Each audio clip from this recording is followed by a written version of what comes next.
Untuk oke, kita mulai kuliah hari ini, yaitu lanjutan dari hari Kamis yang lalu tentang lingkungan glacial lake dan lacustrine ya. Jadi kita mulai masuk ke lake dan lacustrine ya. Sebentar saya share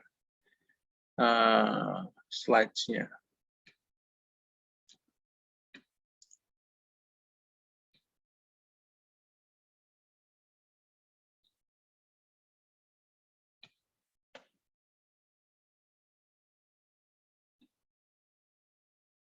Sudah terlihat semua ya?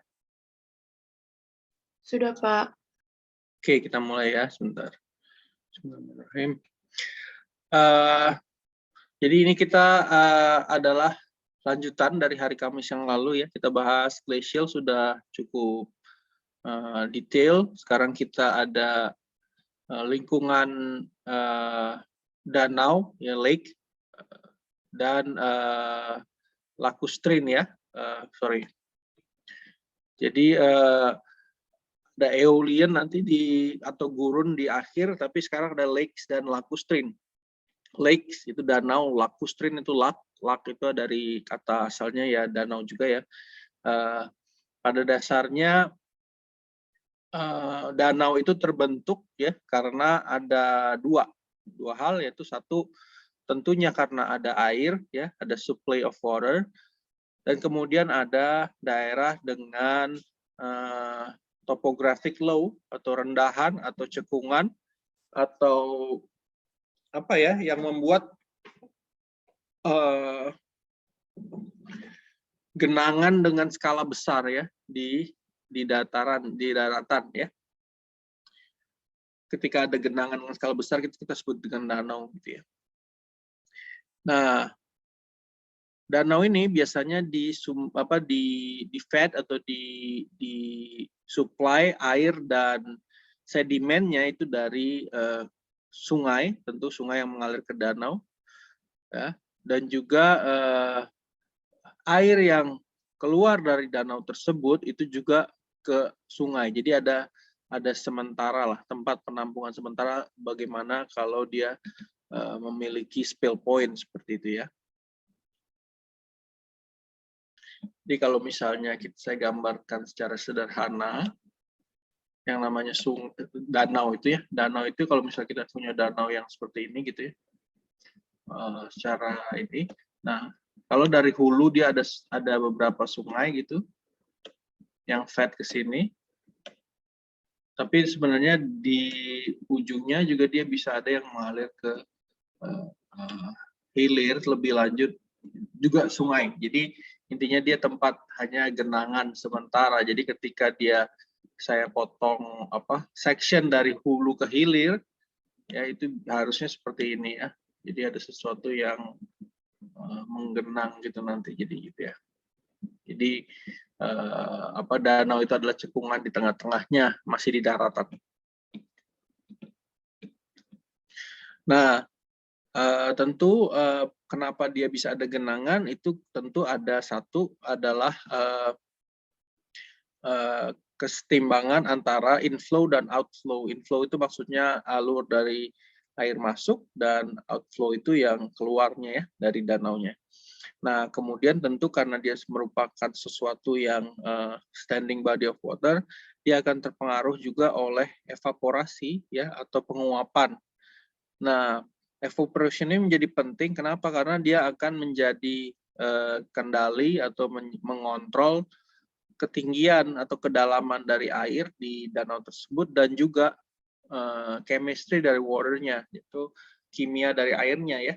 Nah, tentunya kalau terjadi evaporasi ya yang intens di iklim-iklim yang lebih arid gitu, yang tentunya kita sudah bicara banyak mengenai iklim, ketika airnya menguap, garamnya akan tertinggal atau yang terlarut akan tertinggal sehingga airnya menjadi lebih saline. Ketika dia lebih saline gitu ya, terus air tersebut akan mungkin membuat kondisi tertentu sehingga membatasi organisme yang dapat hidup di lingkungan tersebut, seperti itu. Jadi dalam tanda ini ya, dalam istilahnya yang gampang ya, tentu kalau yang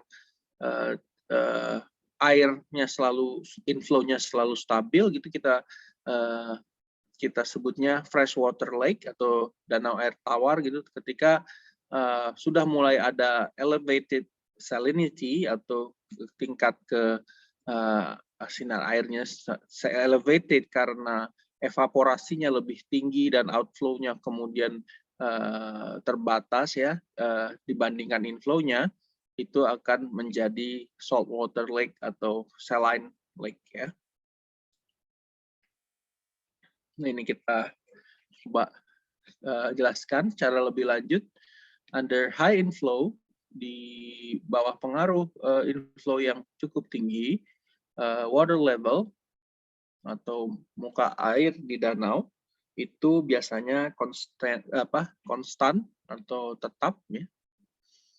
Nah, dia itu dipengaruhi atau dikontrol oleh spill point of the outflow. Maksudnya spill point di sini adalah titik di mana air di danau itu meluap ya, spill point, titik luap. Nah, ketika air mencapai titik luap ya, itu artinya danau itu terisi penuh ya. Ketika danau itu terisi penuh, maka biasanya airnya itu akan selalu tawar ya. The water remains fresh.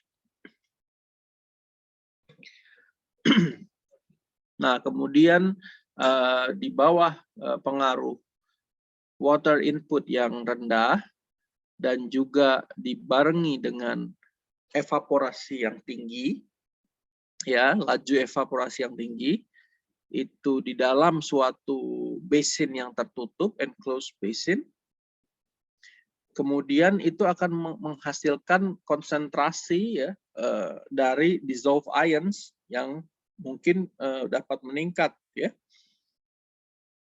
Kemudian itu may be precipitated as evaporates in a perennial saline lake. Jadi air yang ada di danau tersebut akan evaporasikan, kemudian menghasilkan evaporit, endapan evaporit ya, atau garam di danau tersebut. Kemudian bisa juga sampai kering gitu ya, danau tersebut dries out in ephemeral lake gitu ya. Nah, danau ya tentunya ya, lakes are very sensitive to climate and climate change. Jadi kalau sesuatu yang sensitif terhadap iklim dan perubahan iklim atau climate and climate change, tentunya apapun yang batuan sedimen hasil endapan danau yang tersebut merupakan sesuatu yang merekam setiap perubahan iklim dan kondisi iklim pada waktu tertentu ya, sehingga ini menjadi hal yang penting ketika kita mengamati misalnya singkapan atau meneliti batuan sedimen hasil pengendapan danau ya.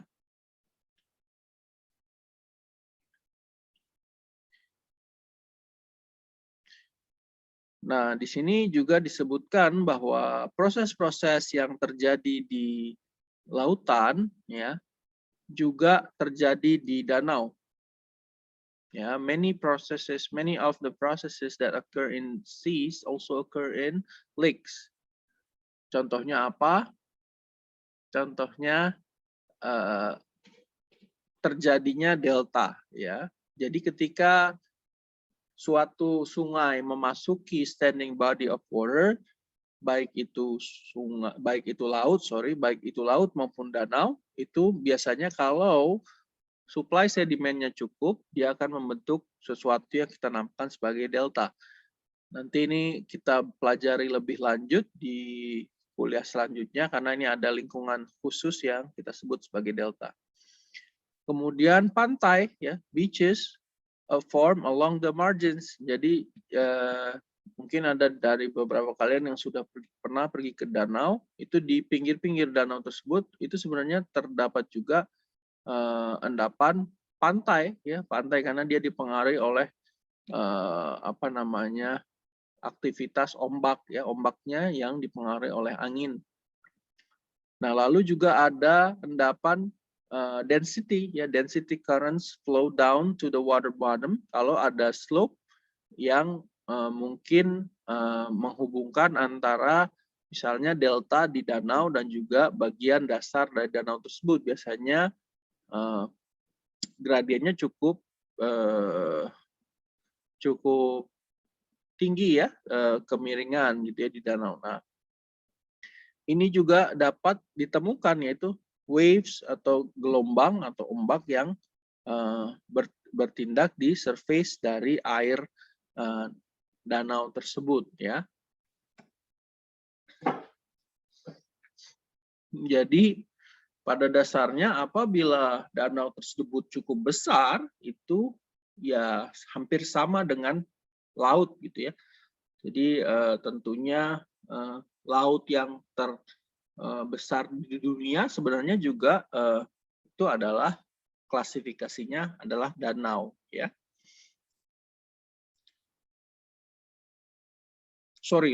Danau yang terbesar di dunia itu bahkan disebut sebagai laut, ya. Kalian bisa cari di Google Earth atau Google Maps itu seperti apa sih, ya yang saya sebut tadi. Danau terbesar yang tertutup gitu ya, yang tertutup dari lautan lepas itu sudah disebut sebagai laut. Nah, tentunya walaupun proses-proses yang bekerja dapat merupakan sesuatu yang sama, ya, lakes atau danau itu memiliki perbedaan yang penting, ya, dibandingkan dengan setting marin atau laut, ya. Satu adalah tentunya fauna dan floranya itu berbeda, ya. Flora dan fauna atau yang tentunya nanti kita temukan sebagai fosil di endapan batuan itu akan berbeda, ya.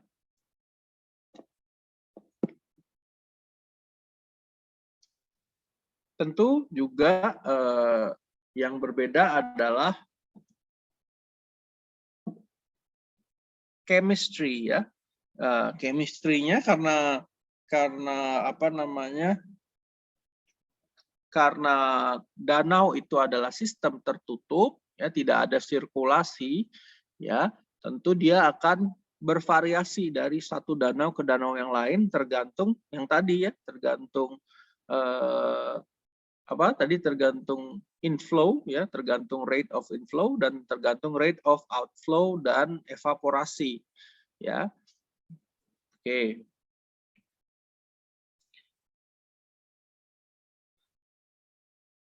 Physical processes atau proses-proses fisikal tertentu, ya mechanical tertentu of temperature and density stratification are unique to lacustrine environment. Nanti kita bahas apa maksudnya ini. Jadi di danau tersebut, ya, ada stratifikasi yang berdasarkan temperatur dan density, ya. Ini hampir sama dengan thermohaline yang ada di laut, ya. Jadi ini perbedaan perlapisan di kolom air karena perbedaan temperatur dan densitas.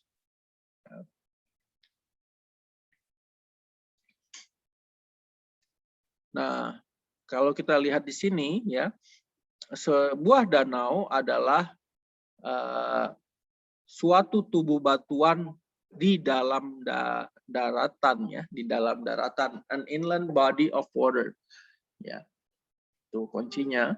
Kemudian some modern lakes, ya. Jadi kalau kalian lihat di dunia saat ini, di dunia modern ini, di dunia present day, itu some modern lakes may be referred to as inland seas. Jadi ada suatu danau yang besar itu dapat dikatakan sebagai lautan yang ada di daratan lah, di land, ya. Oke. Tentu pembentukan dari danau tersebut adalah satu kuncinya adalah ada depresi dari permukaan ya. Jadi ada cekungan, ada rendahan yang merupakan lokasi dari apa namanya air berkumpul ya. Bentar. Oke. Nah, kemudian dia dibatasi oleh a sill atau tempat di mana dia memiliki spill point ya, di mana dia bisa tumpah itu, dan water kemudian air tersebut terakumulasi di depresinya ya. Nah, kemudian danau biasanya disuapi atau fed ya, diberikan air dan sedimen itu oleh satu ya, bisa dari permukaan ya, one or more streams atau sungai yang mensuplai air dan sedimen from the surrounding hinterland, dari dataran-dataran tinggi sekitarnya yang dapat tentunya kita sudah bahas bahwa itu merupakan subject to erosion atau pelapukan dan erosion ya. Kemudian sedimennya akan tertransportasi ke danau tersebut. Nah, selain juga air permukaan, air tanah atau groundwater itu biasanya juga dapat berkontribusi terhadap air yang ada di danau apabila danau tersebut itu berpotongan dengan muka air tanah ya.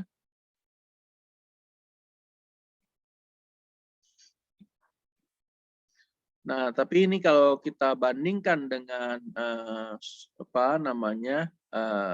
laut gitu ya, the amount of sediment accumulated in lakes atau sedimen-sedimen yang terakumulasi di danau ya,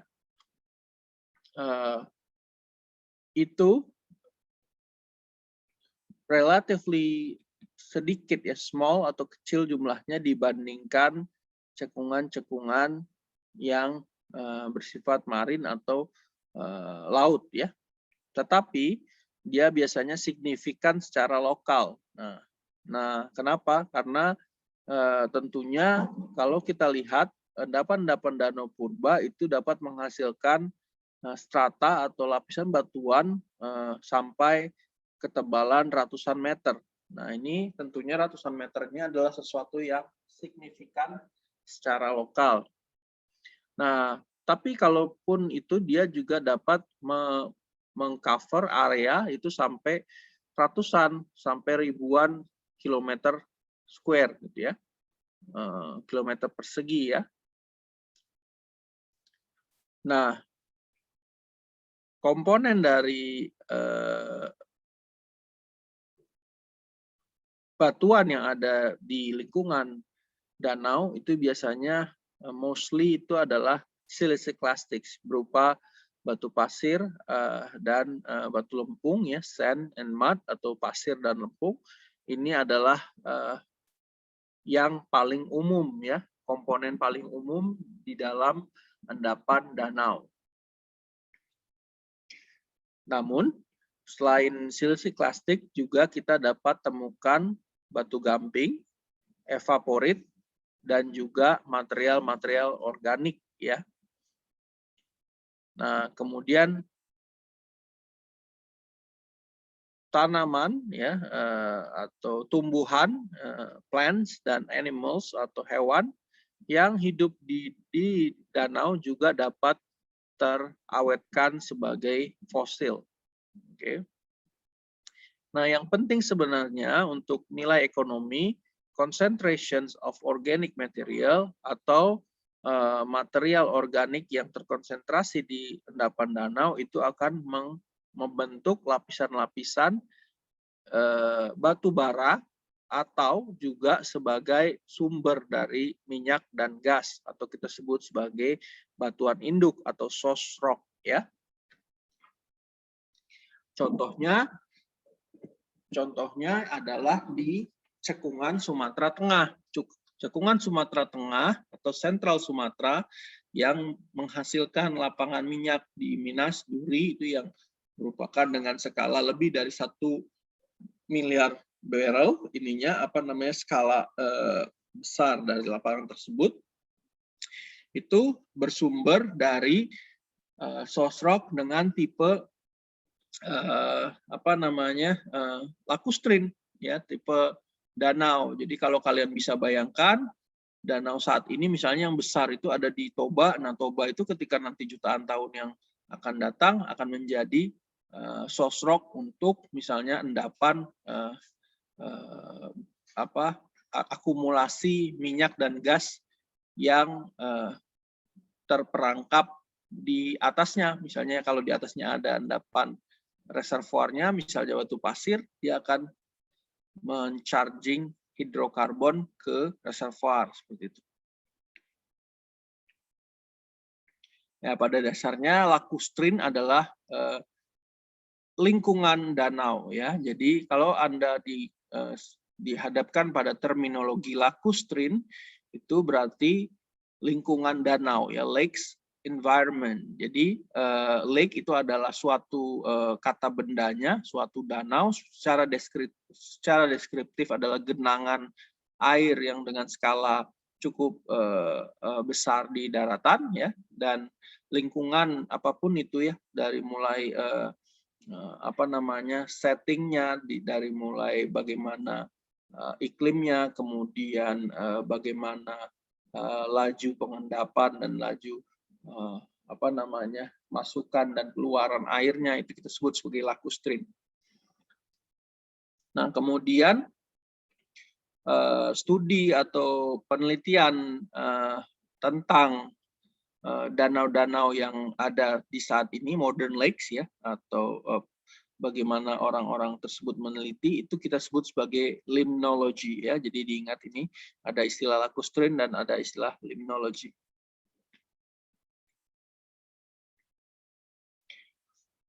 Nah,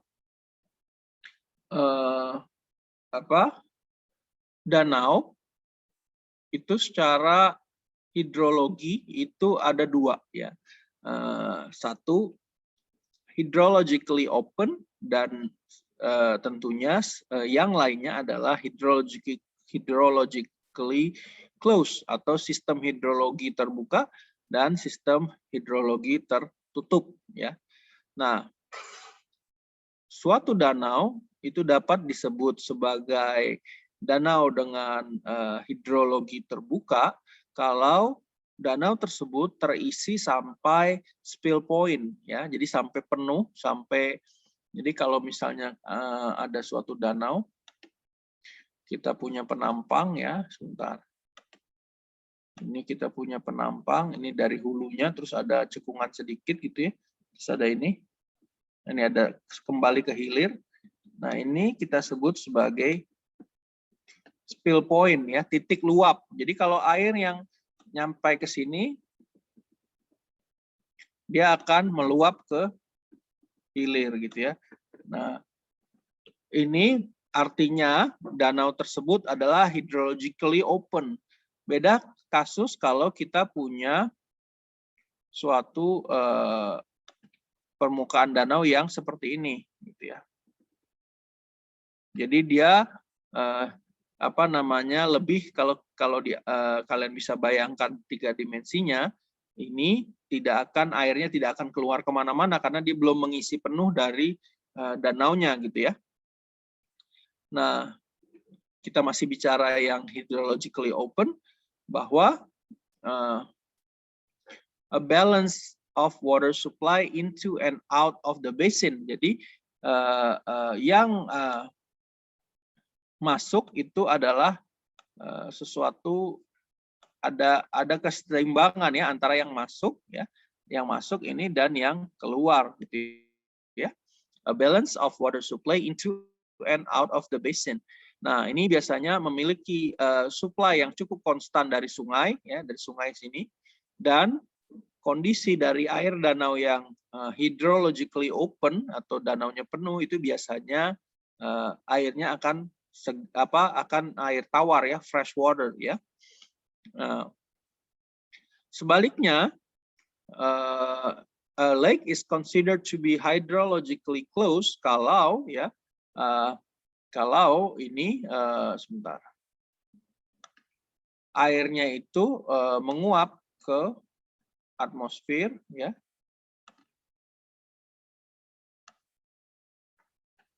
Ya. Seperti itu, ya. Dan apa namanya, a process that becomes important at higher temperature where the air is dry. Jadi ini berada di lingkungan-lingkungan tentunya yang memiliki temperatur yang cukup tinggi dan airnya dan udaranya kering gitu ya. Nah, jika laju dari evaporasi itu melampaui or balances the rate of water supply with sufficient evaporation and concentration, evaporates mineral may precipitate. Jadi kalau ada, jadi gini, inflow-nya ya yang biru ini ke dalam danau itu dilawan oleh rate dari evaporasi, sehingga air yang masuk ke sini tidak akan mengisi penuh basin. Ini akan terbentuk mineral-mineral yang kita sebut sebagai misalnya endapan-endapan yang mungkin di pinggir biasanya ya, di tempat-tempat yang sudah di pantai-pantai dari danau tersebut, itu akan terendapkan mineral-mineral evaporate ya, yang berupa misalnya mineral garam atau halit ya, ataupun yang lainnya gipsum misalnya, itu juga dapat terendapkan dengan mekanisme seperti ini, evaporasi. Di bawah kondisi yang ekstrim ya, di mana supply dari waternya sangat rendah dan juga evaporasinya sangat tinggi, ya tentunya hasilnya danau tersebut akan mengering completely, sehingga itu tidak ada airnya lagi ya. Nah, contoh dari yang gampang itu adalah kalau kalian tahu di kota di Amerika ada yang namanya Salt Lake City ya. Salt Lake City itu adalah suatu kota yang dulunya adalah danau ya, danau purba. Jadi ketika Anda berkesempatan untuk mengunjungi Salt Lake City, itu di daerah pinggiran dari kotanya itu akan terlihat dari endapan-endapan danau garam dan hasil dari proses ya pada saat danau tersebut mengering, yang pada saat ini ya tentunya hanya tertinggal hanya sedikit saja ya, yang ada tambang garamnya di situ ya. Oke.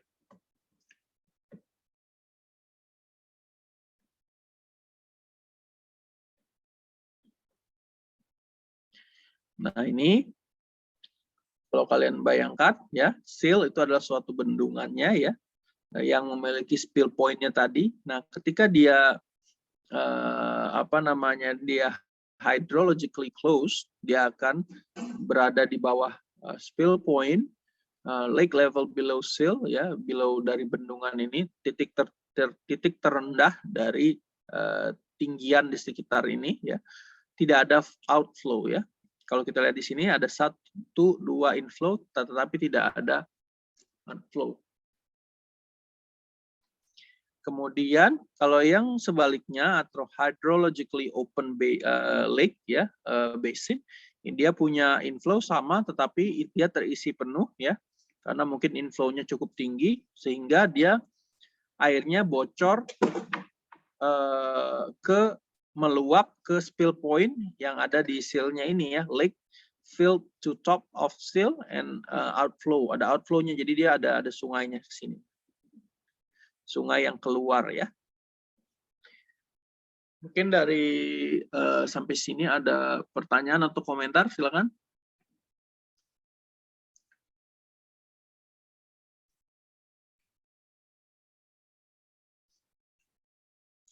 Belum ada, Pak. Oke, belum ada ya, cukup jelas ya kalau lake ini seperti ini sistemnya ya. Nanti kita lanjutkan dulu. Nah, dari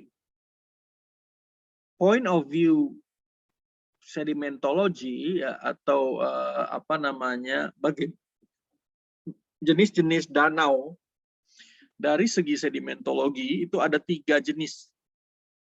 Ya, satu adalah danau air tawar atau kita sebut sebagai freshwater lakes. Ciri-cirinya adalah tentu memiliki low salinity, ya, airnya low salinity waters. Kemudian fresh water itu bisa dua-duanya sebenarnya, tidak harus hydrologically open, tetapi bisa dua-duanya, hydrologically open atau hydrologically closed, ya. Tapi biasanya dia karakternya adalah supply yang cukup rendah dari dissolved ions atau ion-ion terlarut yang tentunya memberikan hasil bahwa air yang ada di danau tersebut akan selalu tawar atau fresh, ya, atau segar, ya.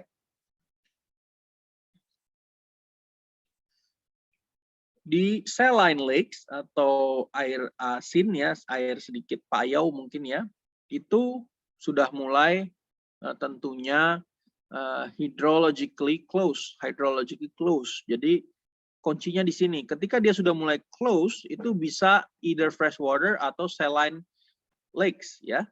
Tapi kalau dia hydrologically open, dia mostly freshwater. Jadi kalau sudah mulai close, itu bisa ada kemungkinan menjadi saline lakes, ya.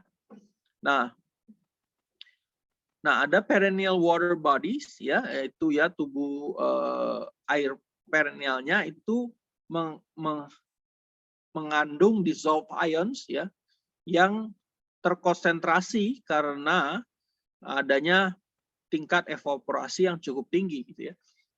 Jadi misalnya air tersebut ketika tergenang di danau, apabila air tersebut menguap, ini kan prinsipnya prinsipnya penyulingan air, ya. Ketika Anda melakukan distilasi, ketika sesuatu air tersebut menguap, yang menguap itu biasanya kan airnya saja, ya.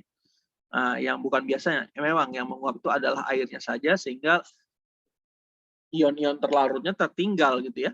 Nah, makanya itu bisa memurnikan air karena uap air hasil penguapan tadi ketika terkondensasi lagi menjadi air yang murni, seperti itu. Nah, yang ketiga adalah ephemeral lakes, ya.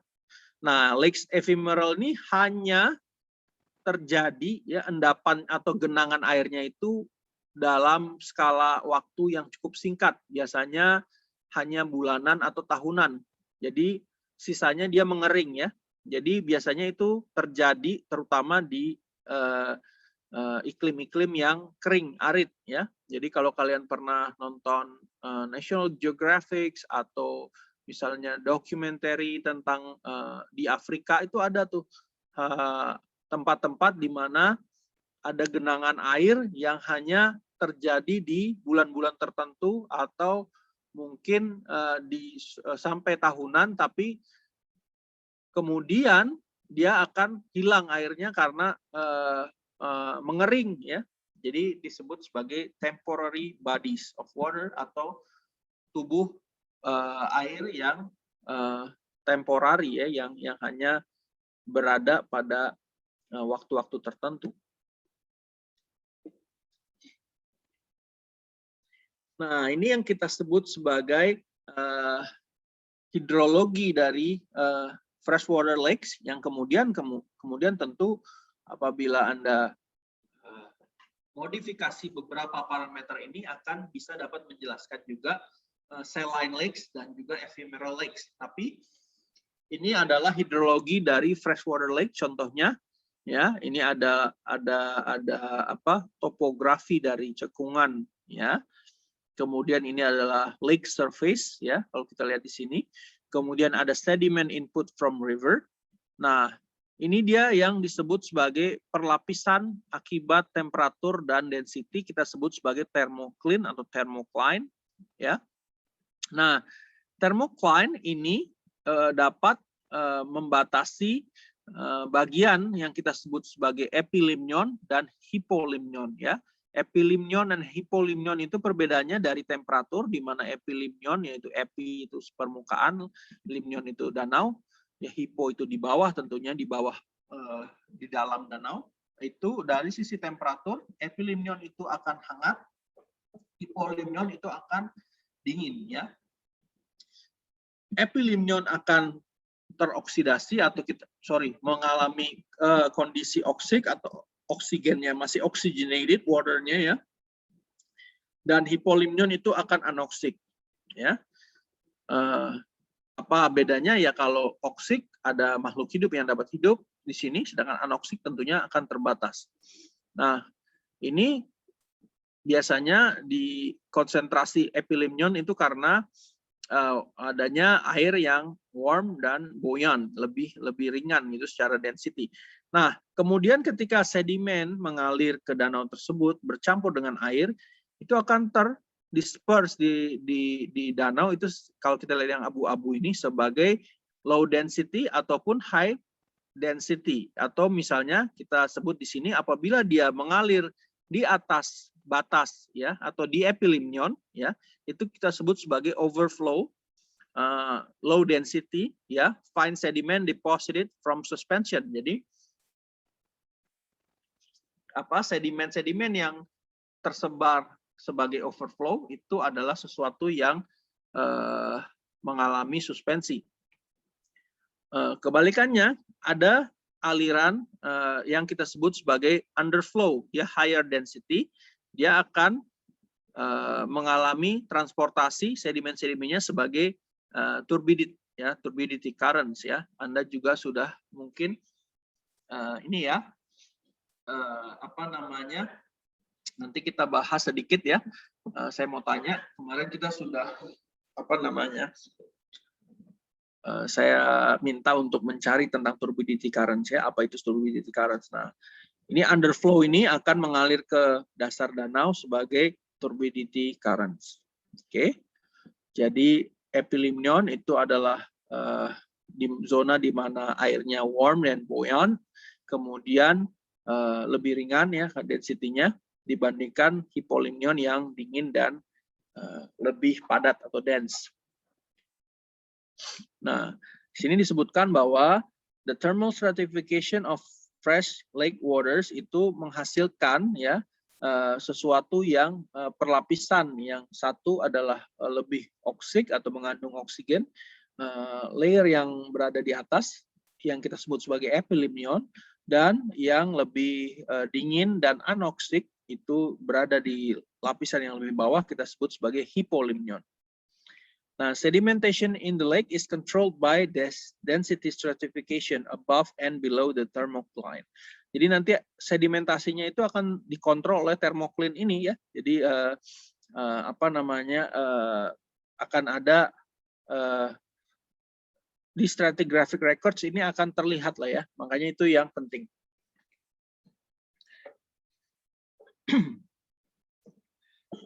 Nah, sekarang saya mungkin coba tanyakan dulu ini ke kalian ya. Apa yang kalian sudah temukan atau dapatkan atau mengerti tentang turbidity currents ya. Silakan beberapa perwakilan apabila ada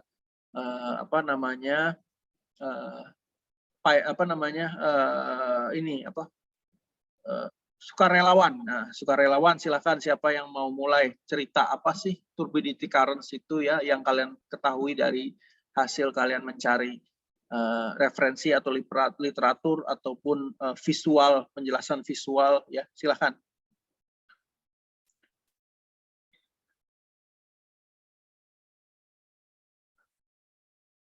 Kita saling share di sini sehingga mungkin nanti kita bisa diskusi tentang apa itu turbidity currents yang kalau kita lihat di ini ya, di danau ya, itu disebutkan sebagai endapan yang berada di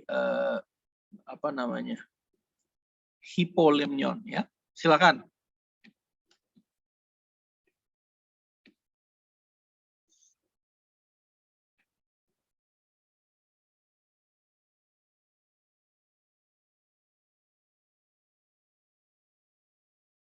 Saya kasih waktu 5 menit ya, nanti di pukul 8 WIB. Coba kita masing-masing, bukan masing-masing, perwakilan saja ya, sukarelawan, coba menjelaskan secara singkat apa itu turbidity currents ya. Oke, kita ketemu lagi di jam 8 WIB ya.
Oke, sudah jam 8.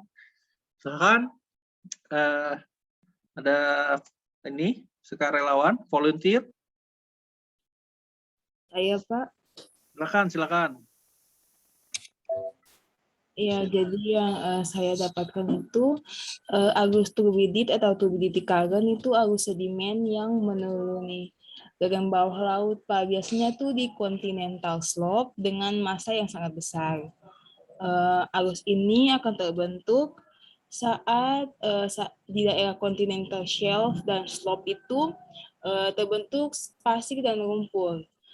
Pasir dan lumpur ini akan terlepas karena suatu tenaga, dan kemungkinan terbesar tenaga tersebut berasal dari gempa dan kemudian mengerosi dasar laut di bawahnya. Hasil endapan ini akan membentuk struktur endapan atau biasanya dibilang graded bending. Lalu turbidit adalah endapan langsung dari arus turbidit, maka dapat ditemukan pada setiap lingkungan pengendapan di mana arus turbidit atau kerapatan arus bekerja.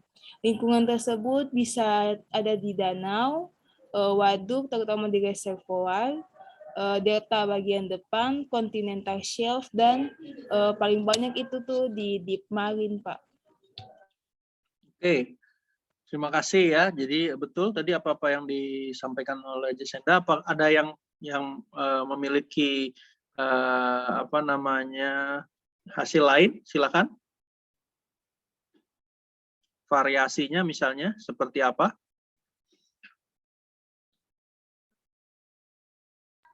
Saya, Pak, mungkin agak sama dengan Jacinda, Pak.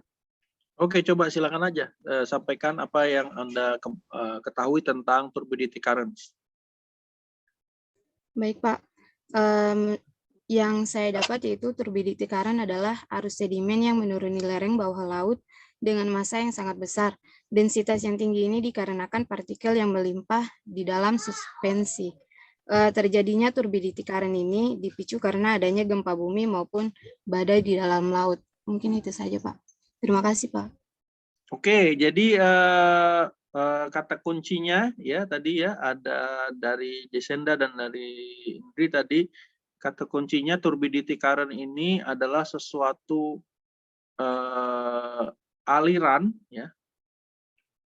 Aliran namanya currents ya, aliran atau arus ya, itu mengalir dari satu tempat ke tempat yang lain. Itu bukan karena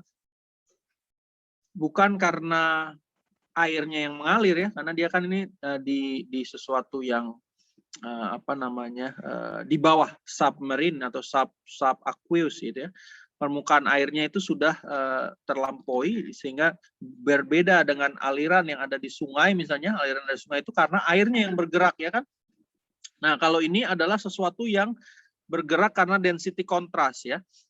Kenapa density contrast? Ini yang berwarna abu-abu ini adalah sesuatu campuran, kita sudah bahas tadi ya di pertemuan kedua kalau tidak salah, bahwa ada dense mixture ya of sediment and water. Jadi ini adalah campuran dari sedimen dan air yang memiliki energi potensial tentunya ya, karena dia densitasnya lebih tinggi dibandingkan air, tentunya dia akan sesuatu densitas yang lebih tinggi, dia akan seperti mengglosor gitu ya, istilahnya menuruni lembah ini ya. Suatu lagi kata kuncinya adalah lembah ya, atau slope ya. Jadi kuncinya ada kondisi turbidity current itu ada kondisi dari campuran dari sedimen dan air yang cukup dense gitu ya. Walaupun nanti turbidity currents itu ada yang high density turbidity currents dan ada low density turbidity currents. Walaupun dia disebut low density turbidity currents, itu maksudnya densitasnya lebih tinggi dibandingkan air ya, air murni, karena tentunya kalau ini udah campuran dengan sedimen, kita sudah bahas di pertemuan sebelumnya bahwa sedimen itu apabila dia misalnya densitasnya kuarsa itu adalah sekitar 2,65 gram per cc dibandingkan dengan densitas air yang 1 gram per cc ya. Jadi ketika dia bercampur tentu akan menaikkan densitas dari campurannya. Kemudian ciri yang lain ada atau syarat yang lain harus ada slope ya, harus ada kemiringan ini ya. Misalnya ini. Nah, harus ada slope ini kemiringan karena ini memiliki nanti perbedaan potensial ya. Jadi ketika dia tertumpuk di sini sedimen dan airnya ya, misalnya di daerah-daerah sini, tentu triggernya ada yang sebutkan earthquake dan lain-lain, tetapi sedimen itu sendiri apabila dia bertumpuk, ya, kemudian dia bertumpuk sampai mana dia stabilitasnya tercapai, dan akhirnya dia akan fail apabila dia menumpuk secara terus-menerus di sini, sehingga dia akan turun di sini sebagai turbidity currents. Dan kemudian tadi sudah dijelaskan juga bahwa ada karakter-karakter khusus dari endapan turbidit ya, yang dapat kita pelajari. Nah, karakter khususnya seperti apa ya? Kalau namanya turbidity currents itu dapat membawa butiran-butiran yang berbutir kasar, berbutir ukuran pasir dan lebih kasar, dan berbutir halus. Nah, nanti ada perselingan antara, nanti kita pelajari ya lebih lanjut kalau ini di pertemuan datang, nanti ada yang disebut sebagai sequence BOMA, itu kalau untuk mempelajari low density turbidity currents ya. Jadi turbidity currents itu tentunya sesuatu yang dapat menggerakkan atau mentransportasi sedimen ya, tanpa ada bantuan dari pergerakan mediumnya itu sendiri ya. Jadi ini bergerak karena ada density kontras. Nah, kira-kira ada komentar atau pertanyaan sampai saat ini?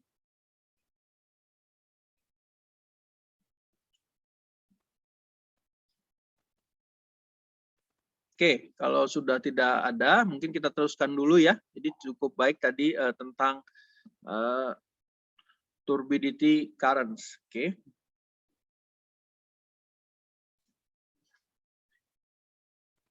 Nah,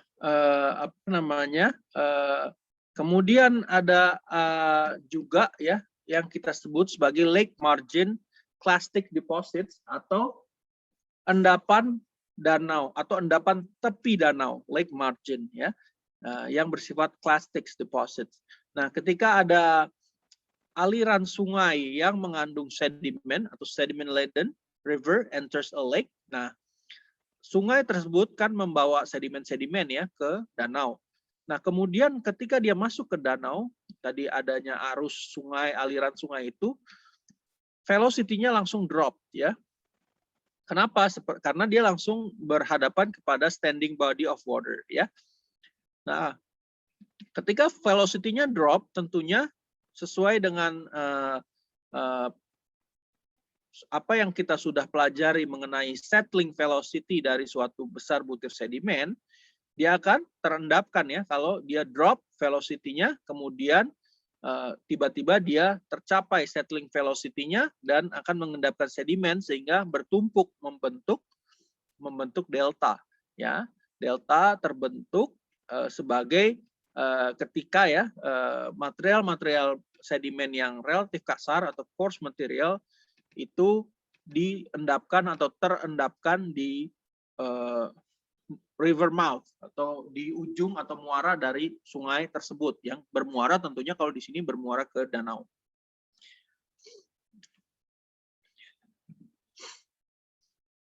Nah, bentuk dan proses-proses yang ada di lake delta atau delta danau ya, itu akan sama dengan sesuatu yang kita sebut sebagai river dominated deltas. Ini walaupun kita belum pelajari ini ya, nanti ada di topik selanjutnya tentang delta, estuari, dan fluvial ya. Nah, ini tapi kita coba sekarang pahami saja bahwa yang di danau itu akan seperti river dominated deltas, karena delta itu secara definisi dibagi tiga, yaitu river dominated deltas, wave dominated deltas, and tide dominated deltas. Nah, kalau untuk yang di danau itu biasanya yang didominasi adalah rivernya atau sumber dari sedimennya, bukan wave action ataupun tidal actionnya ya.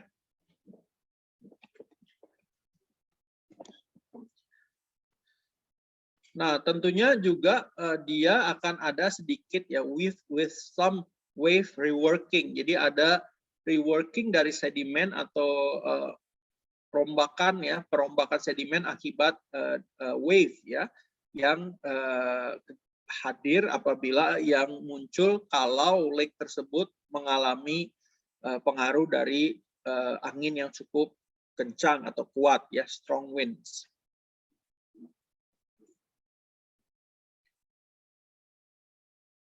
Nah, karakter-karakter dari endapan delta ini itu biasanya dikontrol ya dari bagaimana sih keadaan dari sedimen supply yang berasal dari sungai tersebut ya. Nah, besar butirnya secara sedimentologi itu akan bervariasi ya, berkisar antara berbutir halus ya, fine grain deposits, sampai berbutir kasar atau coarse. Bahkan sebagian ada yang gravel, kita sebut sebagai fan deltas, apabila di tepi danau tersebut memiliki tebing-tebing yang cukup terjal dan memiliki tempat-tempat di mana primary weathering dan erosion itu terjadi, sehingga gravelly atau gravel deposits-nya akan terendapkan di fan deltas di danau, di tepi-tepi danau ya.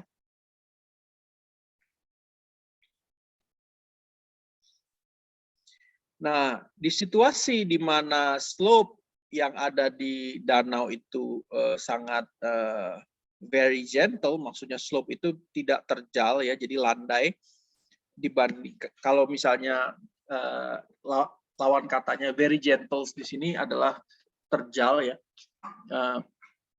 The edge of the water body is poorly defined. Jadi ujung dari tepi danau tersebut itu susah kita definisikan karena biasanya lingkungannya itu akan tergabung ya dalam wet alluvial plain into a lake margin setting. Jadi kayak ada rawa-rawa lah ya di tepi danau kalau misalnya seperti ini. Bentar. Ini kalau kita punya sesuatu margin yang terjal, itu biasanya tepi danaunya itu dapat terlihat dengan jelas dibandingkan dengan sesuatu yang misalnya landai seperti ini ya, kemudian mendalam. Nah, tepi danaunya itu akan bercampur dengan lingkungan-lingkungan rawa-rawa ya. Kalau kita di sini kasih facies, di sini ada mungkin sesuatu yang seperti kayak rawa-rawa lah gitu ya.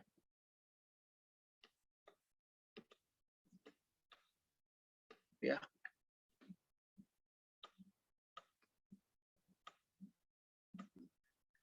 Gitu. Jadi tepi danau ini akan poorly defined, sorry.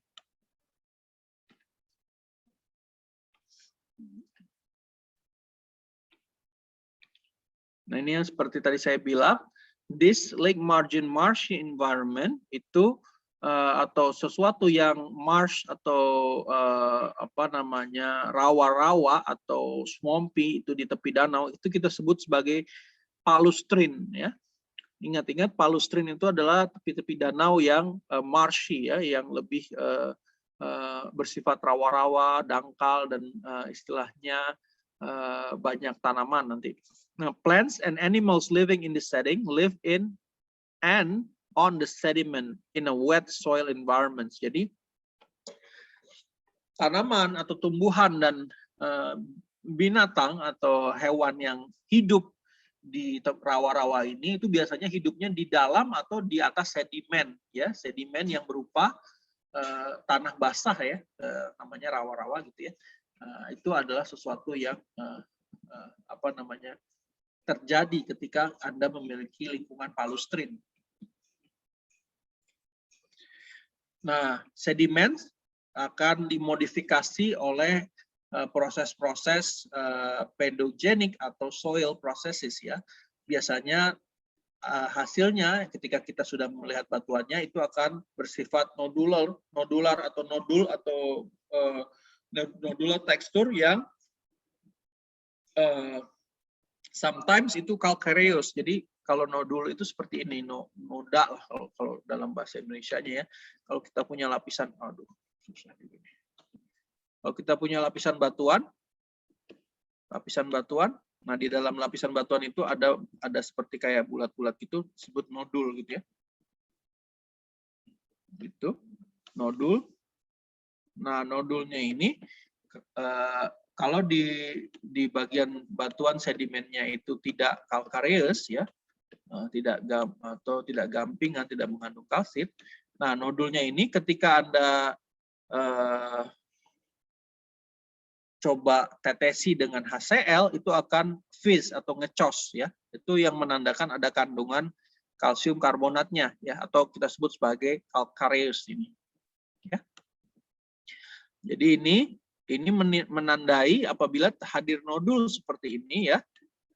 Hadir nodul seperti ini yaitu berarti ada di lingkungan yang kita sebut sebagai palustrin ya. Oke.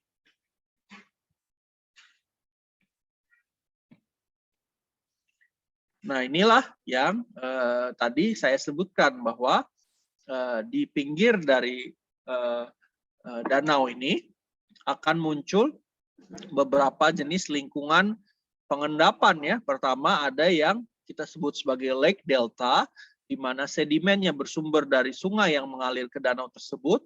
Kemudian di sekitar di pinggiran yang ada di sini, karena di sini ada butiran dari sedimen berbutir kasar ini, kemudian terrework oleh yang kita sebut sebagai longshore drift atau akibat dari ombak paralel terhadap tepi danau ya. Jadi seperti ini, ombaknya akan paralel seperti itu. Nah, ini akan mengendapkan ini butiran kasar ya yang ada di pantai danau ini, pantai tepi danau ya.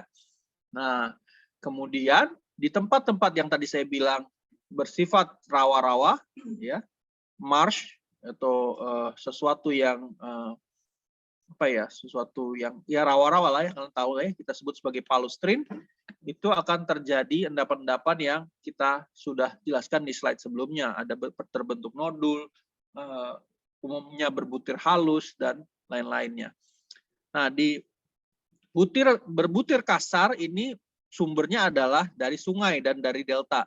Nah, kemudian ini sebenarnya dia menuruni slope ya, karena dasar danaunya lebih dalam, akan turun sebagai turbidity currents ya.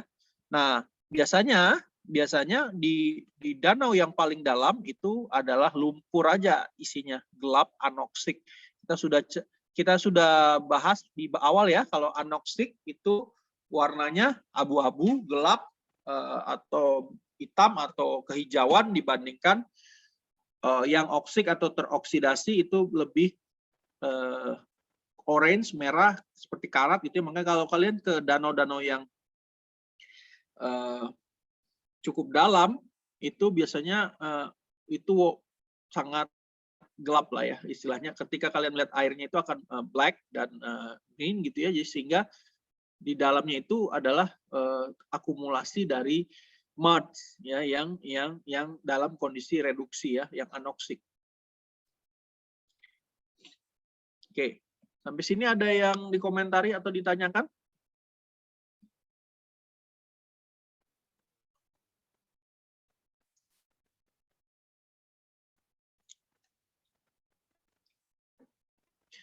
Oke, kita lanjut ya. Apa? Ada yang bertanya, silakan. Belum ada, Pak. Sudah jelas, Belum Pak. ada, nggak apa-apa.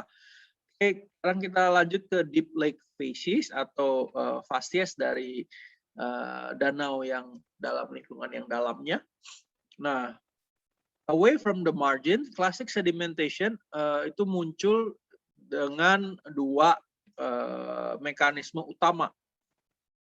Satu, dispersal as plumes of suspended sediment yang tadi kita lihat di epilimnion itu ya, di overflow-nya ya, overflow-nya akan terdisperse sebagai plume ya, yang merupakan tentunya kumpulan dari sedimen-sedimen yang tersuspensikan, dan juga bisa transport dari underflow ya sebagai density currents atau turbidity currents yang kita coba sampaikan tadi ya berdasarkan Sturm dan Matter tahun 1978. Plumes of water laden with suspended sediment itu may be brought into the lake by rivers ya, ketika dia sedimen dan water mixture-nya itu memiliki lower density than the hypolimnion. Jadi plumes itu berada di atas karena ya dia densitasnya lebih rendah dibandingkan hipolimnionnya. Nah, the plume itu biasanya akan tetap berada di atas thermocline. Kemudian plume itu adalah sedimen, campuran sedimen dan air yang sedimennya merupakan butiran sedimen halus tersuspensikan. Itu akan terdistribusi di sekitar danau, di seluruh danau, di sepanjang danau itu dengan aktivitas angin ya, angin yang meniup permukaan air dari danau tersebut. Nah, kemudian suspended load yang ada di plumes tersebut akan tentunya akhirnya akan terendapkan ya, akan turun dari epilimnion ke hipolimnion dan akan terendapkan sebagai mud di dasar fall to the lake floor to form a layer of mud. Okay. Nah, kemudian density currents, itu density currents tentunya akan menyediakan mekanisme yang mentransportasikan coarser sediments yang tersebar di dasar atau lake floor ya. Nah, endapan yang berjenis seperti ini ya, yang hasil dari density currents akan berupa layers dari sedimen yang bervariasi, beragam, berkisar antara ukuran butirnya yang kasar ke juga ukuran butir yang halus. Nah, yang harus dicatat adalah ketidakhadiran organisme yang hidup di deep lake ya, karena tentunya dia kondisinya anoksik. Kalau kondisinya anoksik itu tidak ada oksigen, tidak ada yang hidup, sehingga fine lamination yang ada di deep sedimen yang ada di deep lake ya, itu akan terpreserve laminasinya, tidak ada bioturbasi akibat biogenic activity.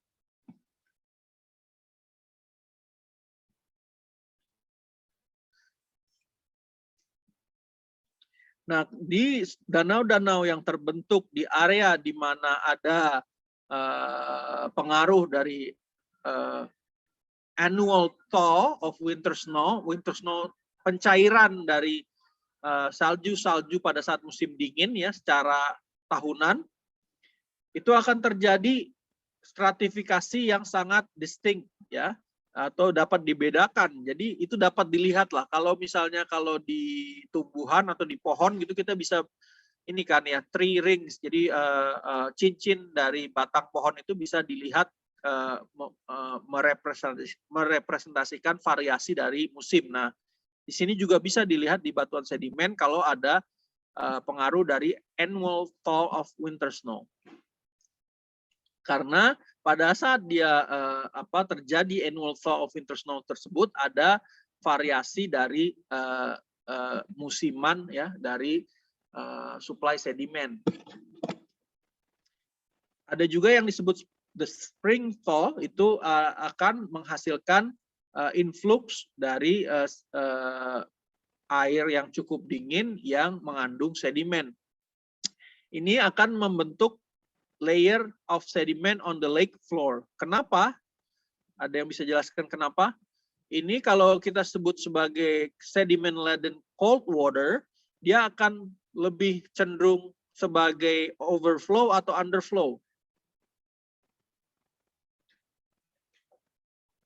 Kalau dia cold water, ya densitasnya akan lebih bagaimana?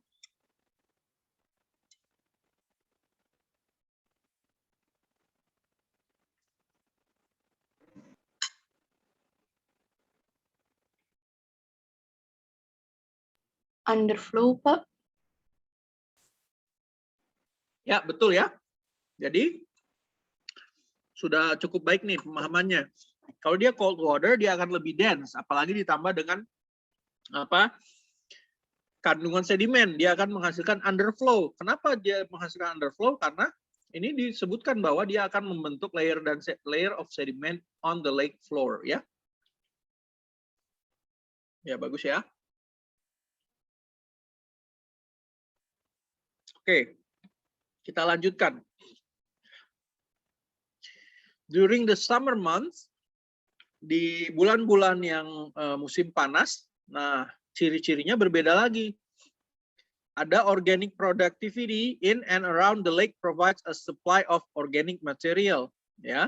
Nah, ini di summer tentunya hangat dan aktivitas organik akan meningkat, ya. Sehingga tentu akan menyediakan organic material bagi endapan sedimen.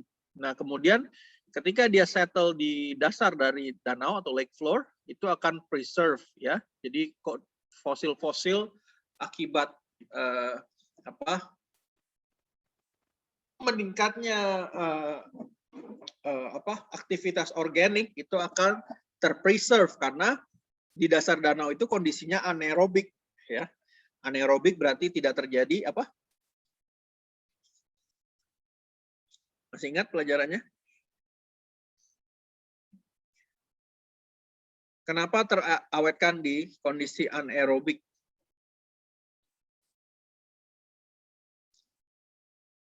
Karena tidak terjadi pembusukan, ya, tidak terjadi dekomposisi. Oke.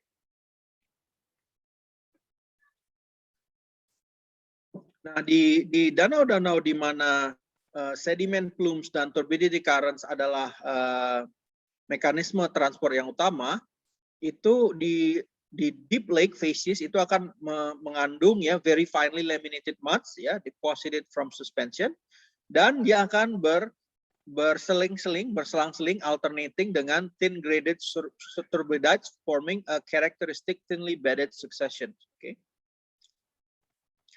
Nah, perselingan atau alternation of dark organic rich deposits form in the summer months, ya, dan juga clastic sediments brought in the spring thaw is a distinctive feature of many temperate lakes. Nah, kalian tahu temperate itu memiliki 4 musim, ya. Nah, 4 musim itu dapat dilihat dari tipe-tipe sedimennya nih, ya. Kalau ada endapan organic rich dark itu kita berada di summer months, kemudian ada yang clastic sediment and distinctive feature dari yang dari spring thaw-nya. Itu berarti kalau kalian punya perselingan itu, berarti kalian punya danau dengan kondisi iklim temperate, gitu ya. Nah, millimeter scale laminae yang terjadi karena variasi ini, ya tentunya musiman itu hanya menghasilkan endapan sedimen atau lapisan-lapisan dengan skala milimeter, ya, kita sebut sebagai varves. Nah, ini sudah digunakan untuk mempelajari kronostratigrafi dari endapan Holosen, ya. Jadi itu pentingnya endapan danau. Nah, karbonat, ya, carbonates itu juga dapat membentuk atau menghasilkan proporsi yang cukup signifikan dari suksesi pengendapan di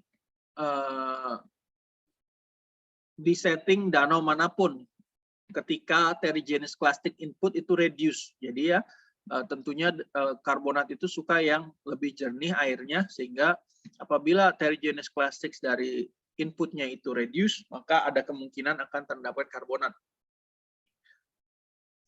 Kemudian juga terjadi, ya, direct atau presipitasi kimiawi langsung yang membentuk karbonat mineral terjadi karena adanya peningkatan keasinan atau salinity, ya. Nah, tetapi di freshwater lakes, pembentukan dari kalsium karbonat itu umumnya didominasi oleh aktivitas organisme atau aktivitas biological. Nah, biasanya itu dalam bentuk hard shells of animals atau cangkang dari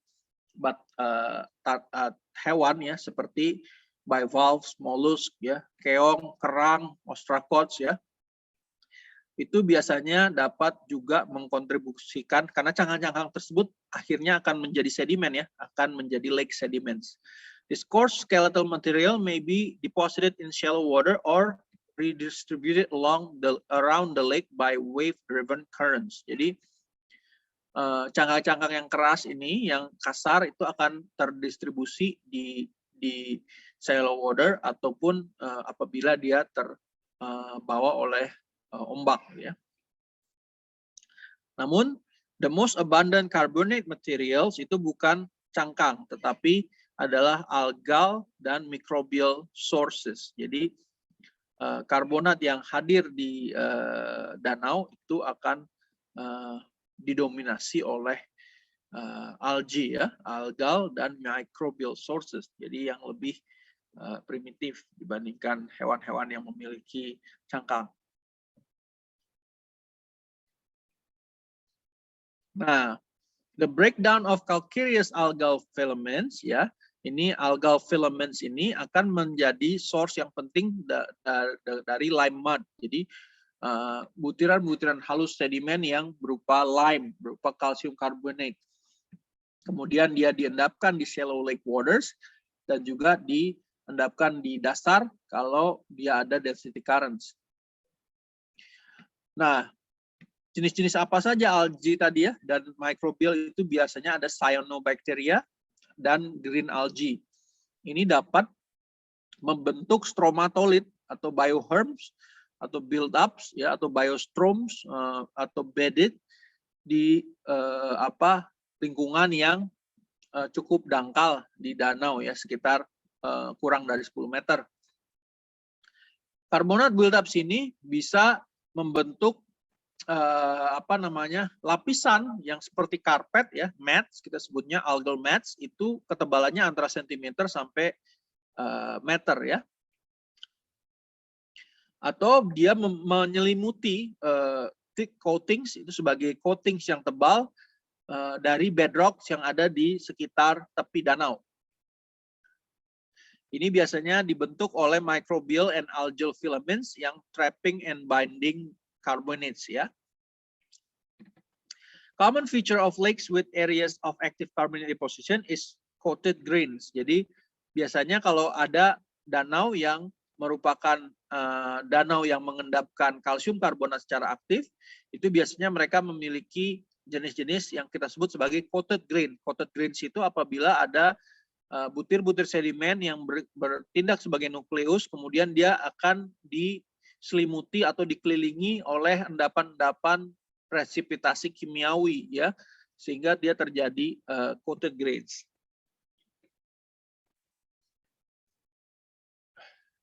Ini kan tadi kita sudah sebutkan ya, kita punya fasiesnya. Nah, ini biasanya ada shallow water bioherms. Kalau tidak ada, perbedaannya dengan gambar yang sebelumnya adalah tidak adanya sungai, tidak adanya supply sedimen, sehingga sedimennya airnya menjadi jernih. Ketika airnya jernih akan favorable untuk pengendapan dari karbonat. Oke. Nah, lalu tipe selanjutnya adalah ephemeral lakes ya.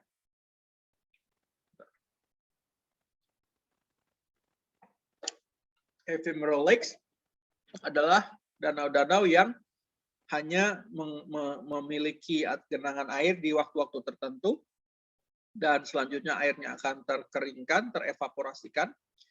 Evaporasi dari tubuh air yang ada di danau ephemeral itu tentunya akan mengurangi secara gradual volume and the area dari danaunya. Danaunya kemudian mengkerut dan menghasilkan area-area yang tepi danaunya itu akan terekspos. Nah, kemudian akan menghasilkan desiccation crack. Jadi mud cracks yang terbentuk karena endapan lumpurnya mengering. Nah, dengan evaporasi lebih lanjut, itu konsentrasi ion di air itu akan meningkat ya. Kemudian presipitasi dari mineral terjadi ya, mineral-mineral evaporate tadi. Kemudian least soluble minerals will precipitate first. Jadi mineral-mineral yang paling tidak terlarut di air ya, solubility-nya rendah, itu akan precipitate first ya. Kemudian diikuti oleh other evaporate minerals until the lake has dried up completely, sampai danau tersebut akan kering secara seluruhnya ya. The resulting deposits consist of layer of mud overlain by a layer of evaporate minerals. Jadi ini penting. Kalau kita menemukan suatu batuan sedimen di mana ada endapan mud, kemudian ditutup oleh endapan evaporate, kemudian mungkin berselang-seling seperti itu kemungkinan adalah endapan dari ephemeral lakes. Ya. Nah, ephemeral lakes deposit atau endapan danau ephemeral ini terjadi di lingkungan yang kering ya atau arid ya. Nah, biasanya likely to be associated with other phases formed in the setting. Biasanya ephemeral lakes ini berasosiasi dengan fasies-fasies yang juga terjadi di lingkungan arid seperti Aeolian, sandflat, and dune deposits ya. Di tepi danaunya biasanya ada Aeolian deposits nih. Alluvial fan facies and material deposit by flash floods from ephemeral rivers. Jadi ada juga endapannya berasosiasi dengan material yang diendapkan secara mekanisme banjir bandang, karena selain ada ephemeral lakes juga ada ephemeral rivers yang hanya mengalir pada saat mungkin hujan deras gitu ya. Di species atau fases-fases ini biasanya ditemukan interfingering atau menjari satu sama lain dengan lake deposits yang bersifat ephemeral.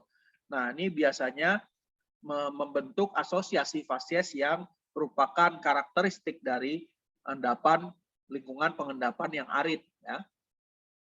Nah, jadi kalian sudah belajar lagi nih bagaimana apabila batuan sedimen tertentu, misalnya lingkungan sedimen tertentu itu berasosiasi, membentuk asosiasi fases yang tentunya akan meningkatkan tingkat kepercayaan kita terhadap interpretasi lingkungan pengendapan. Nah, mineral-mineral evaporate ya juga terbentuk di sedimen-sedimen yang merupakan lokasinya adalah di sekitar dari ephemeral lakes ya. Oke. Belum kita lanjut ke Aeolian, apakah ada komentar atau pertanyaan tentang danau?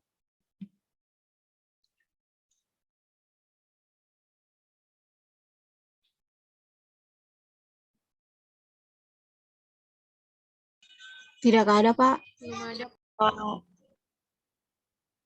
Oke.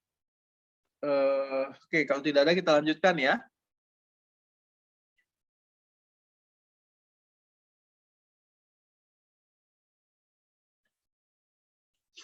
Oke, kita lanjutkan. Aeolian environments itu ya sedikit saja. Itu adalah lingkungan pengendapan ya yang dipengaruhi oleh transportasi dan pengendapan dari material atau sedimen yang dipengaruhi oleh udara yang bergerak atau kita sebut sebagai angin ya. Jadi ini tidak ada air ya. Jadi sedimen-sedimen tersebut ditransport karena adanya hembusan angin. Ya. The whole of the surface of this globe is affected by the wind to varying degrees. Jadi kalau air-air tadi hanya mempengaruhi tempat-tempat misalnya di mana ada sungai, di mana ada banjir, dan di mana ada danau dan lautan. Kalau Aeolian itu pada dasarnya seluruh permukaan bumi ini itu dipengaruhi oleh angin dengan derajat pengaruhnya yang bervariasi ya. Tetapi deposit atau endapan Aeolian itu biasanya hanya dominan di tempat-tempat yang tertentu ya, restricted. Ya, misalnya di gurun, ya itu paling gampang kalau kita bahas. Ya ini tadi barusan saya bilang, the most obvious Aeolian environments are the large sandy deserts in hot, dry areas of continent. Jadi di gurun yang merupakan tempat yang panas dan kering ya di suatu kontinen. But there are significant accumulations of windborne materials ya. Jadi ada juga akumulasi yang cukup signifikan dari material-material yang diendapkan secara eolian yang akibat windborne itu dengan sandy beaches and periglacial sand flats. Jadi di pantai-pantai ya, di tepi pantai itu juga ada endapan-endapan eolian. Begitu pula di sand flats yang bersifat periglacial. Nah,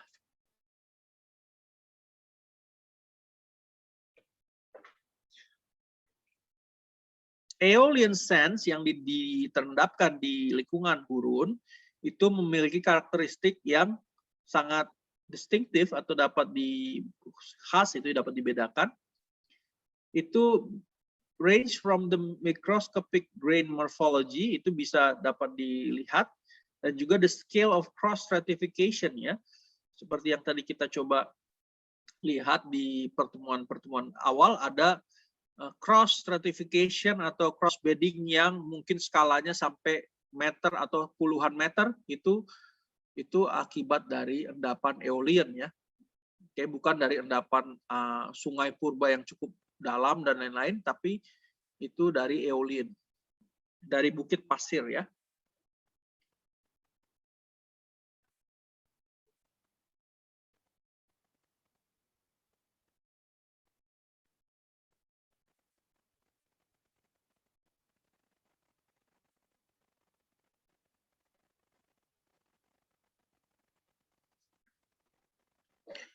Nah, kemudian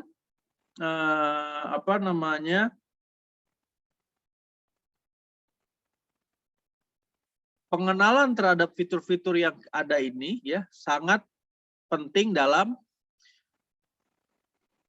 mengetahui informasi tentang kondisi paleoenvironmental ya, kondisi lingkungan pada masa lampau. Ini biasanya dapat digunakan untuk eksplorasi subsurface dan juga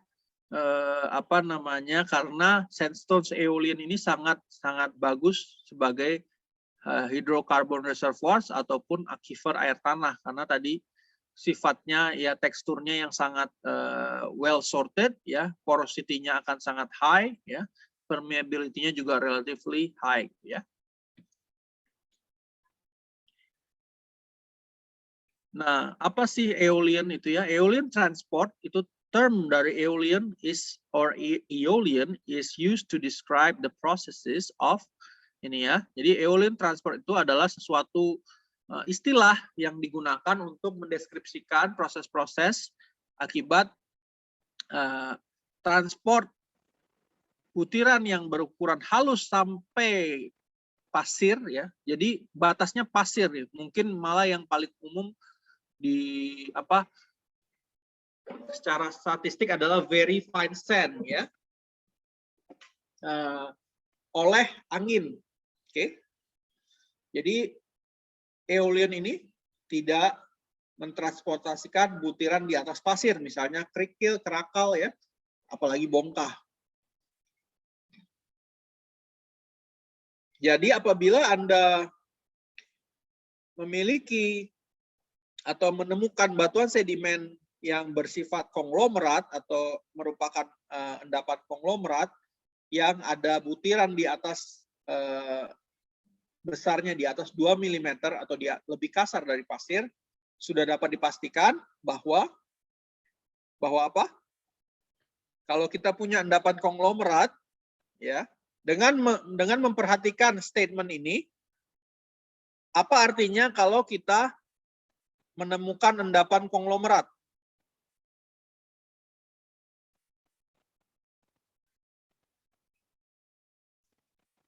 Coba saya tes logiknya ya.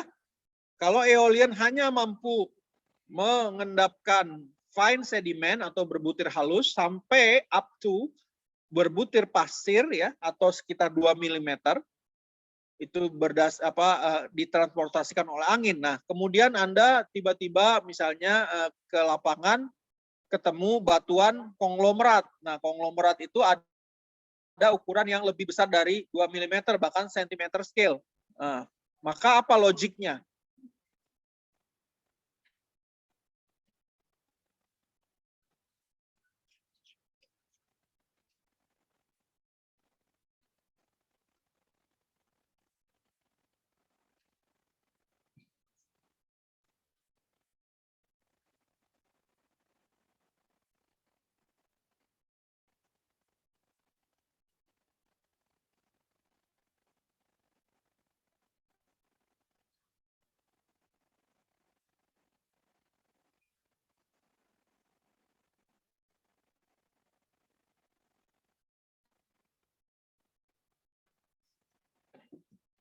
Ada yang bisa jawab? Ya, logiknya apa? Logiknya berarti konglomerat tersebut ya bukan diendapkan secara eolian ya.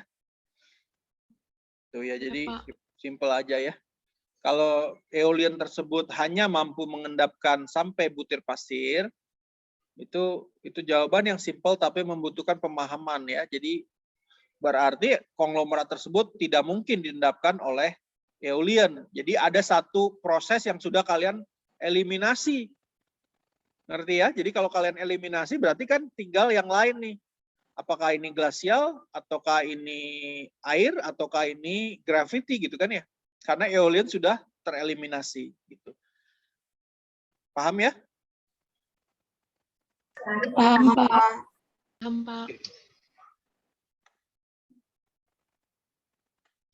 Nah, aeolian environments itu are those in which the deposit are made up mainly of wind blown material ya. Jadi aeolian environments itu adalah lingkungan aeolian itu biasanya endapan yang ada di sana itu utamanya adalah wind blown atau terbawa oleh angin. Oke. Nah, wind itu tentu atau angin itu adalah pergerakan udara dari satu tempat ke tempat yang lain di permukaan bumi ya. Dia kenapa dia bisa bergerak atau bisa berpindah yaitu karena ada perbedaan tekanan ya between two places atau di antara dua tempat tersebut ya. Massa udara ya itu bergerak dari area yang memiliki tekanan tinggi ke area yang memiliki tekanan rendah ya. Nah, kecepatan udara atau kecepatan angin yang bergerak tersebut akan ditentukan oleh seberapa besar perbedaan tekanan antara dua tempat tersebut ya. Semakin besar perbedaannya, semakin tinggi kecepatan anginnya. Nah, kemudian sirkulasi dari udara di atmosfer tentunya itu akan driven atau diatur atau dikendalikan oleh perbedaan temperatur ya. Karena perbedaan temperatur seperti kita ketahui di pertemuan-pertemuan awal akan merefleksikan perbedaan tekanan, di mana temperatur rendah tekanannya tinggi, temperatur tinggi tekanannya rendah. Ya. Nah kemudian ya desert atau gurun ya itu adalah apa?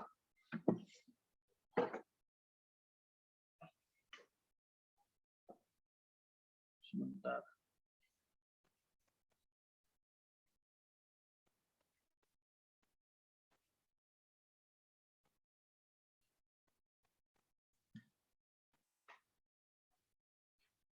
Adalah apa?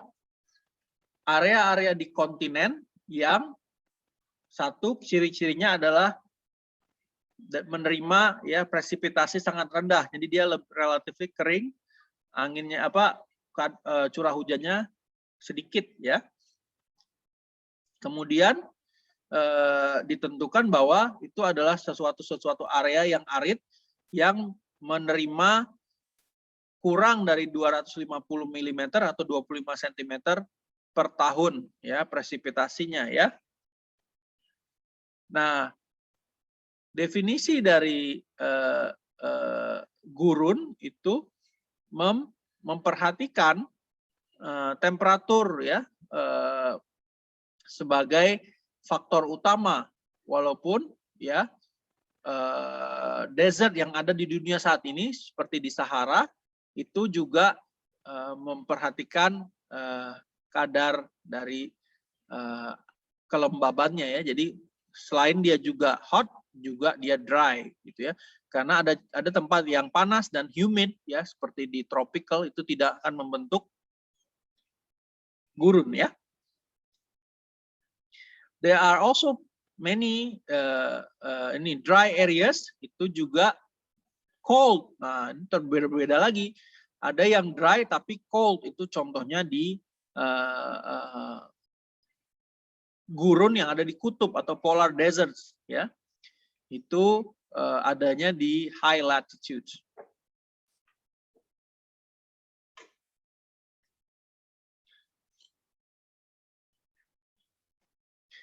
Nah, pengaruhnya apa? Pengaruh dari keterbatasan atau air-air yang kondisi yang kering dan airnya terbatas ini ya, itu akan membatasi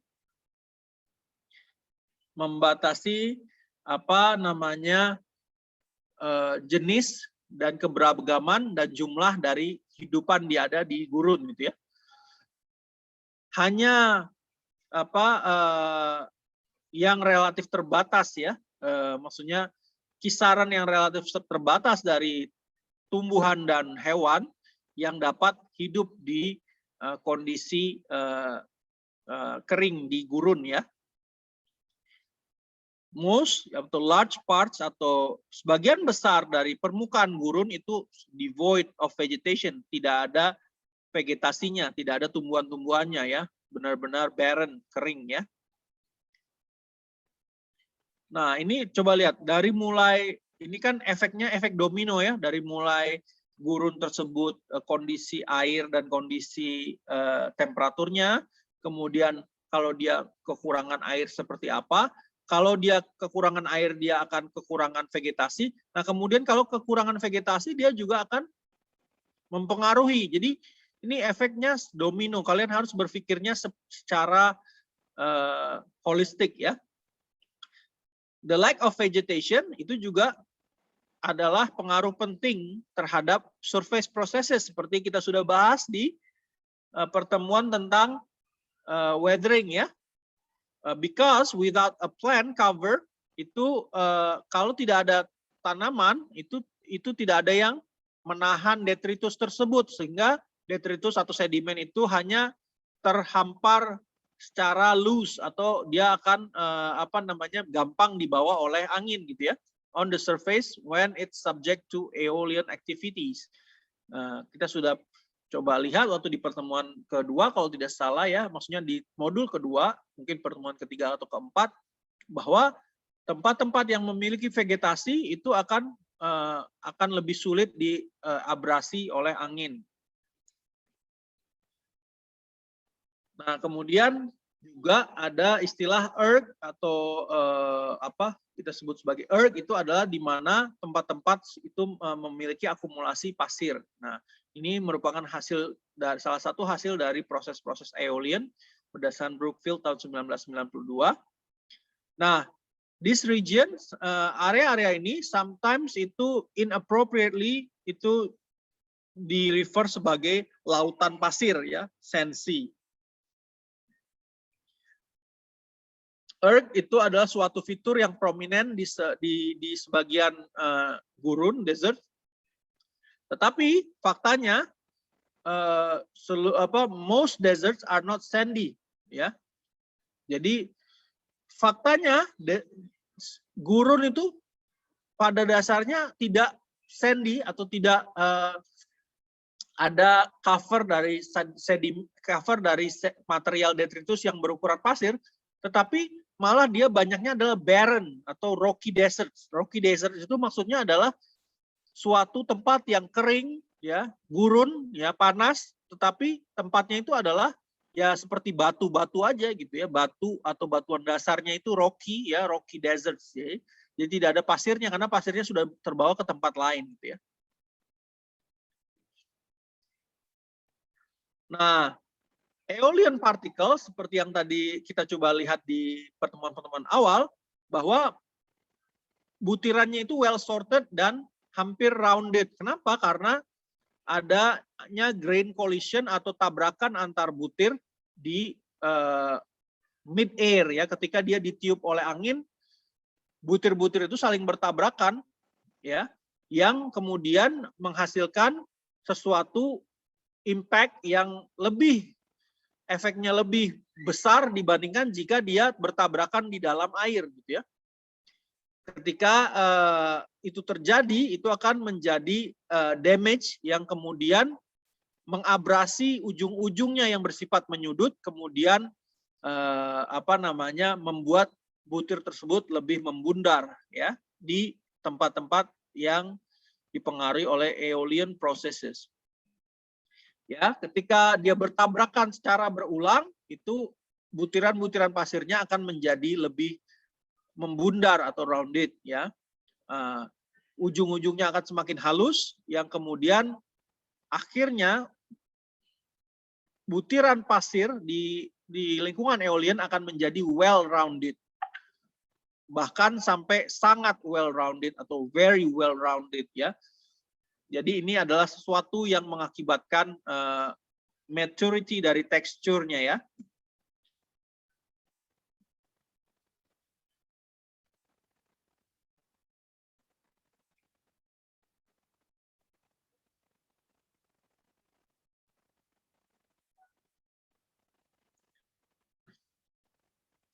Nah, komposisi dari endapan-endapan aeolian, ya itu adalah the abrasive effect of the grain impact during aeolian transport itu tentunya akan menghasilkan atau mempengaruhi tipe-tipe butir yang ditemukan di wind-blown deposits. When a relatively hard mineral such as quartz collides with a less robust minerals, nah, ketika mineral yang lebih keras, ya, bertabrakan dengan mineral yang lebih lembek, ya, itu contohnya misalnya yang keras itu adalah kuarsa, yang lebih lembek itu akan lebih hancur, sehingga abrasi dari aeolian ini, ya, akan selectively breaks down the more labil grains. Jadi yang lebih lembek, lebih rapuh, lebih lemah akan hancur lebih dahulu. Nah, kemudian tentunya a mixture of grain type becomes reduced to a grain assemblage that consists very resistant mineral. Karena yang tadinya mineral-mineral yang lebih rapuh itu akan hancur, sehingga yang tertinggal hanya quartz. Makanya yang di awal kita lihat itu adalah quartz sandstones, itu akibat aeolian itu hampir homogeneous, itu isinya quartz semua atau kuarsa, ya. Other common minerals, for example feldspar, are likely to be less common in aeolian sandstones, ya, karena ya itu tadi, ya, dia akan secara alamiah akan terseleksi karena yang tertinggal hanya mineral-mineral yang resisten seperti kuarsa. Bahkan yang weak seperti micas, itu seperti mica atau mineral lempung itu akan sangat jarang, ya. Oke, mungkin ini adalah slide terakhir untuk hari ini. Ini adalah aeolian bed forms, ya. Nah, bed forms itu the process ini, ya, bed forms yang dibentuk oleh aeolian, ya, itu bisa berkisar, ya, kalau kita lihat di sini grain size sampai bed form wavelength, dari ripple yang wavelengthnya antara milimeter sampai sentimeter, kemudian menjadi dune yang wavelengthnya sekitar 10 cm sampai 10 meter, bahkan itu bisa sampai dra. Dra itu antara wavelengthnya lebih besar dari 100 mm, ya. Ini yang kalian coba, yang harusnya kalian sudah hafal, apa itu ripples. Ripples itu yang seperti ini, ya. Cross beddingnya, nah ini kalau ripples kecil, nah kemudian yang dunes jauh lebih besar misalnya, ya, gitu. Ya, kalau dra tentu lebih besar lagi, ya, yang sampai ratusan meter ininya, tingginya lah gitu, ya, wavelengthnya. Nah, ini coba dilihat-lihat lah, ya, apa sih ripple, apa itu dune, dan apa itu dra, ya. Mungkin untuk pertemuan kali ini saya cukupkan sampai di sini, ya. Nanti kita lanjutkan, ya, di hari Kamis. Silakan apabila ada 1-2 pertanyaan, apabila tidak akan saya akhiri kuliah ini.